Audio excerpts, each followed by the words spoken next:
아멘.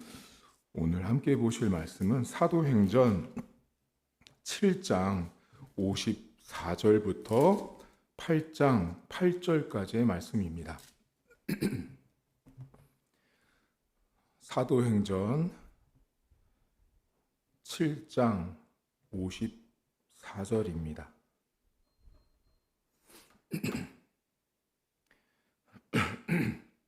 그들이 이 말을 듣고 마음에 찔려 그를 향하여 이를 갈거늘 스데반이 성령 충만하여 하늘을 우러러 주목하여 하나님의 영광과 및 예수께서 하나님 우편에 서신 것을 보고 말하되 보라 하늘이 열리고 인자가 하나님 우편에 서신 것을 보노라 한데 그들이 큰 소리를 지르며 귀를 막고 일제히 그에게 달려들어 성 밖으로 내치고 돌로 칠세 증인들이 옷을 벗어 사울이라 하는 청년의 발 앞에 두니라.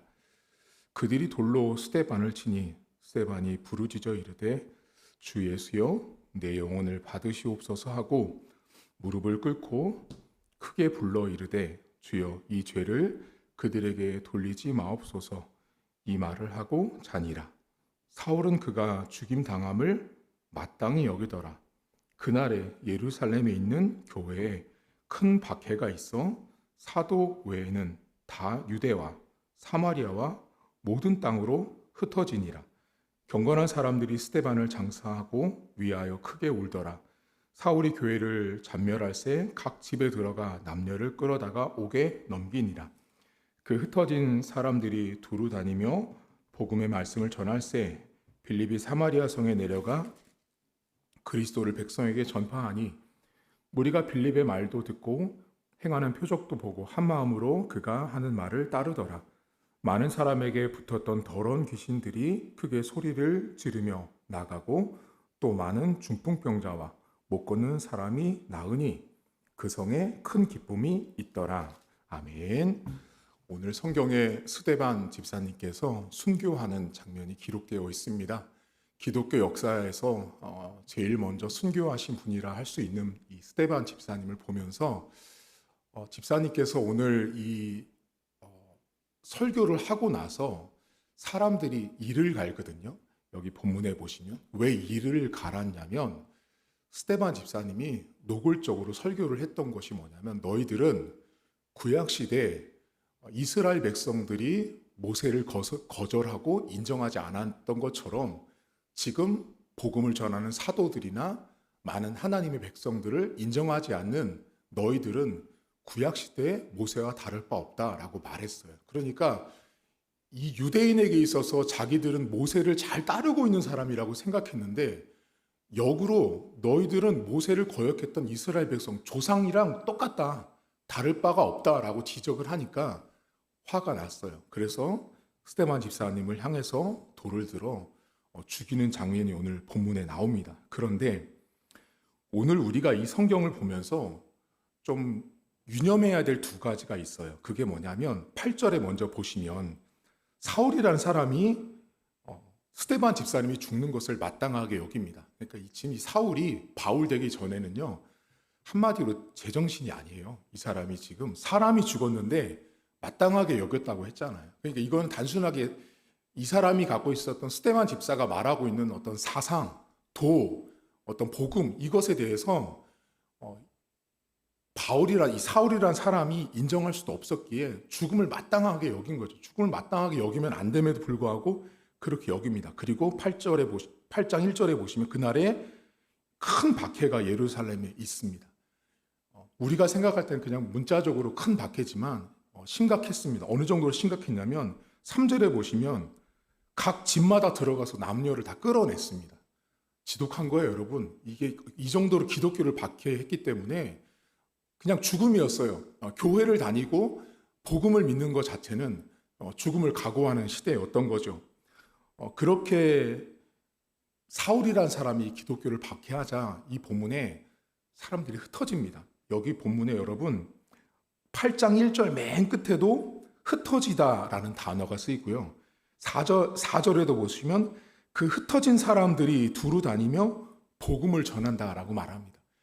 그런데 여기 이 흩어지다라는 헬라어는 손에 어떤 씨앗을 잡아가지고 한 번에 이렇게 쭉 뿌리다라는 뜻이에요. 한 번에 쭉 뿌려서 씨앗이 이곳저곳으로 흩어지다라는 그때 쓰는 말이거든요. 그러니까 지금 기독교인들이 여러 지역으로 흩어져서 그곳에서 하나의 씨앗처럼 성장하고 또 성장할 것을 이 누가라는 저자가 기록을 해 놓은 거예요.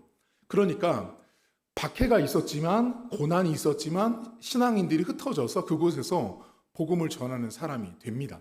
근데 여러분, 제가 오늘 여러분과 이 새벽에 잠깐 묵상하고 싶은 것은, 자, 손에 씨앗을 잡아서 이렇게 흩을 때 여러분 잘 생각해 보시면요, 씨앗이 뿌려질 때 항상 이 당시 씨앗을 그냥 이렇게 뿌리는 거예요. 여러분, 이 뿌리 이런 때 쓰는 말인데, 뿌리다 보면 밭을 기준으로 했을 때 중앙에 뿌려지거나 이렇게 좋은 자리에 뿌려질 수도 있지만, 씨앗이라는 것은요, 뿌려지다 보면 그 한 알의 씨앗이 저기 구석 같은데 눈에 보이지 않는 곳에 뿌려질 수도 있어요. 근데 그곳에서 복음이라는 것은 성장하고 열매를 맺고 역할을 한다라는 거죠.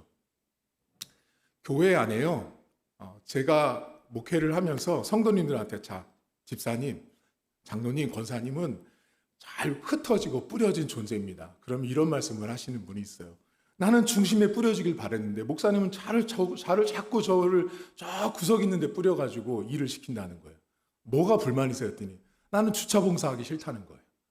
나는 식당 봉사하기 싫대요. 그분의 입장에서는 자기는 변두리에 뿌려진 씨앗처럼 인정받지 못하는 거죠. 그러니까 좋은 자리에 뿌려지길 바라지만, 복음은 여러분 구석이든 중앙이든 다 어느 곳이든 복음은 생명력이 있어서 열매를 맺고 씨앗을 맺게 되어 있다라는 거예요. 이 본문에 이 박해받았던 사람들이 뿌려진 곳에서 복음을 전하게 됩니다. 오늘도 여러분들은요, 가정과 직장에서 뿌려진 씨앗이라는 걸 잊으시면 안 돼요. 우리는 사실 여기 있는 분들보다는 신앙생활 잘하죠. 왜냐하면 집집마다 끌어내서 예수 믿는다고 박해하진 않잖아요. 근데 우리가 최소한 내가 있는 직장에 특별히 믿지 않는 사람과 있는 그 장소에서 나는 뿌려진 씨앗처럼 흩어져 있는 이 1세기의 기독교 신자처럼 내가 하늘에 흩어져 있는 씨앗이라고 생각하신다면, 믿지 않는 사람들이나 또는 직장이나 일반 사람들을 만날 때 항상 내가 복음의 씨앗이지라는 사실을 항상 염두하고 살아가셔야 합니다.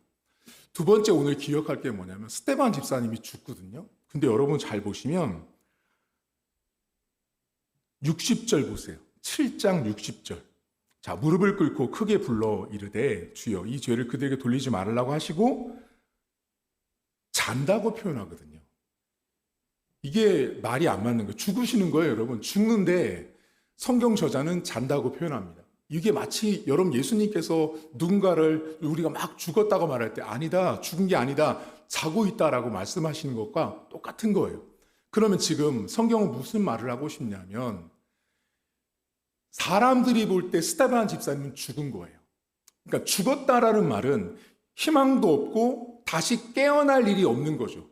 희망이 없고 다시 기대할 수가 없는 건데, 잔다라는 말은 다시 일어난다는 말이에요. 다시 깬다라는 말이죠. 다시 깬다라는 말은 뭔가를 할 수 있는 존재로 회복되고 일어난다는 말이에요. 이 말의 사실은 여러분, 다시 일어날 부활과도 연결된 단어가 바로 이 본문의 자다라는 말입니다. 여러분, 기독교인들이 신앙생활을 하면서 우리는 항상 이런 말 자주 하죠. 목사님 끝났어요, 이제. 희망이 없습니다. 안 됩니다. 라고 말할 때요, 신앙인들은 죽은 것만 보면 안 됩니다. 그 안에 자고 있는 것도 볼 줄 아는 사람이 되셔야 돼요. 이걸 정확히 보여주는 내용이 있는데요. 여러분 8장 8절을 보세요. 이 8장 8절이 오늘 본문과 되게 완전히 반대가 되거든요. 그 성에 큰 기쁨이 있대요. 잘 보시면 여기 앞에 여러 가지 이적들과 기적들이 나타나서 큰 기쁨이 있지만, 좀 더 넓은 그림으로 이 기쁨을 보면 사실은 기뻐할 수 있는 상황이 아니에요, 여러분. 예수 믿는 사람이 죽었고 흩어졌어요. 근데 기쁨이라는 것을 어떻게 얻냐면요, 내가 흩어져 있는 백성들만 보면 기쁨을 얻을 수 없습니다. 근데 흩어져 있는 곳에서 생명이 날 것을 보는 거죠. 안진뱅이, 죽은 자, 이 본문의 중풍병자, 이런 모든 사람들을 희망 없는 사람으로만 보면 그 성에 기쁨이 없어요. 있을 수가 없는 거죠. 근데 그곳에서 치료도, 회복도, 은혜도 있다라는 걸 바라볼 때 그 성에 기쁨이 있습니다. 그게 복음이 주는 능력이죠. 두 번째는 죽은 자만 보면 살아날 것이 안 보이니까 기쁨이 없는 거예요.